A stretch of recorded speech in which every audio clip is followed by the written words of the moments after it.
करता था।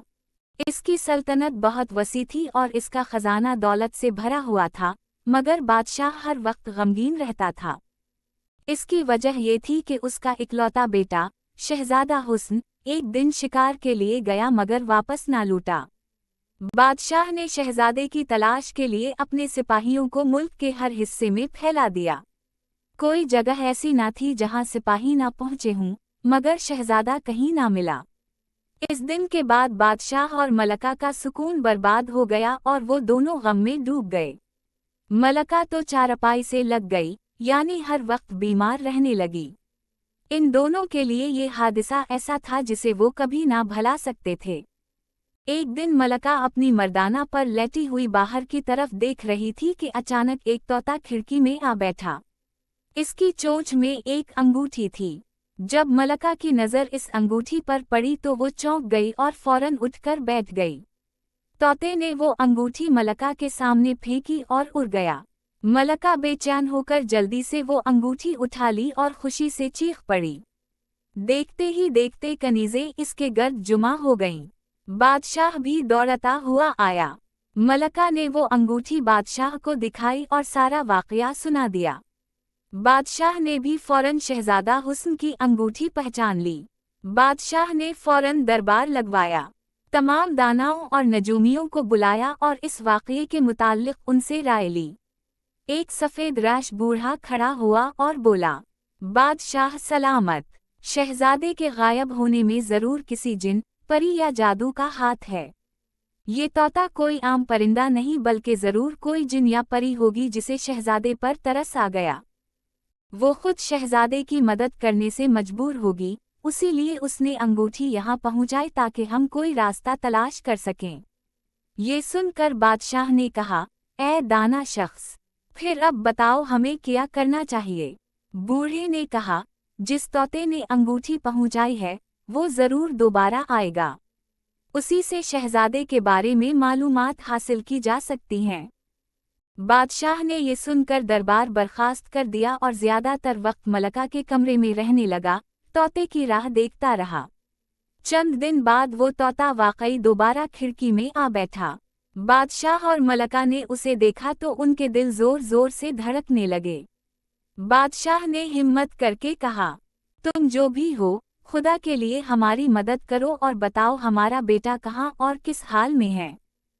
बादशाह का ये कहना था कि तोता कमरे में आ गया, 2-3 कलाबाजियां खाएं और अचानक एक निहायत खूबसूरत परी की शक्ल इख्तियार कर ली।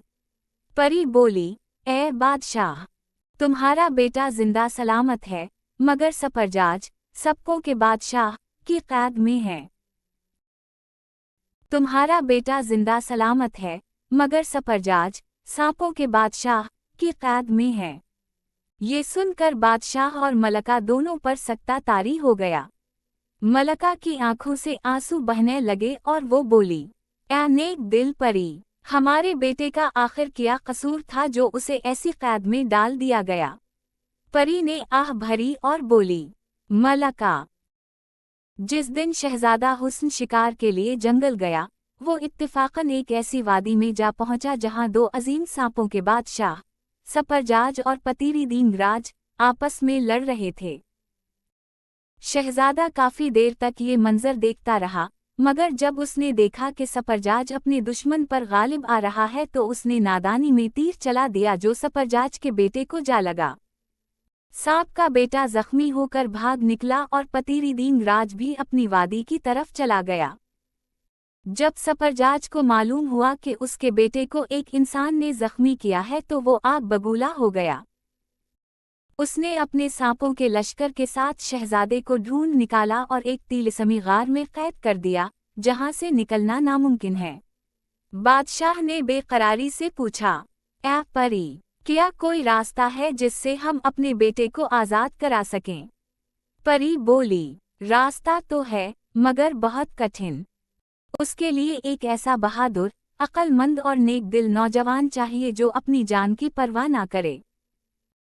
बादशाह ने फौरन दरबार लगाने का हुक्म दिया और ऐलान करवाया कि जो नौजवान शहजादा हुस्न की रिहाई के लिए जाना चाहे, वो मुकर्ररा दिन महल के बाहर जुमा हो जाए। मुकर्ररा दिन हजारों नौजवान जुमा हुए, मगर एक दाना बूढ़े ने सबको देखकर कहा, बादशाह सलामत, सिर्फ ताकत काफी नहीं, इस काम के लिए अकल, हिम्मत और अल्लाह पर कामिल यकीन चाहिए। उसी वक्त इसने अपने बेटे अकबर का जिक्र किया, एक ऐसा नौजवान जो बहादुर भी था और नेक दिल भी, और जिसने हाल ही में एक खौफनाक देव को शिकस्त दी थी, अगरचे खुद शदीद जख्मी हो गया था। चंद दिन बाद जब अकबर सेहत याब हुआ तो वो दरबार में हाजिर हुआ।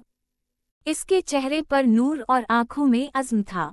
बादशाह ने इसे देखकर कहा, ऐ नौजवान, क्या तुम इस खतरनाक सफर के लिए तैयार हो? अकबर ने अदब से जवाब दिया, हुजूर, अगर एक मजलूम की रिहाई मेरी जान मांगती है तो मैं उसे भी खुशी से कुर्बान कर दूंगा। ये सुनकर बादशाह और मलका की आंखों में उम्मीद की रोशनी जाग उठी, और यूं एक अजीम मुहिम का आगाज हुआ। को अगले ही दिन रवानगी की इजाज़त दे दी गई। बादशाह ने शाही अस्तबल से एक निहायत तेज रफ्तार और आजमूदा घोड़ा उसे अता किया, खजाने से ज़रूरत का सामान डलवाया और ख़ास दुआओं के साथ रुखसत किया। मलका ने भी अकबर के सर पर हाथ रख कर दुआ दी और कहा, बेटा, अल्लाह तुम्हारा हामी वाव नासिर हो, तुम हम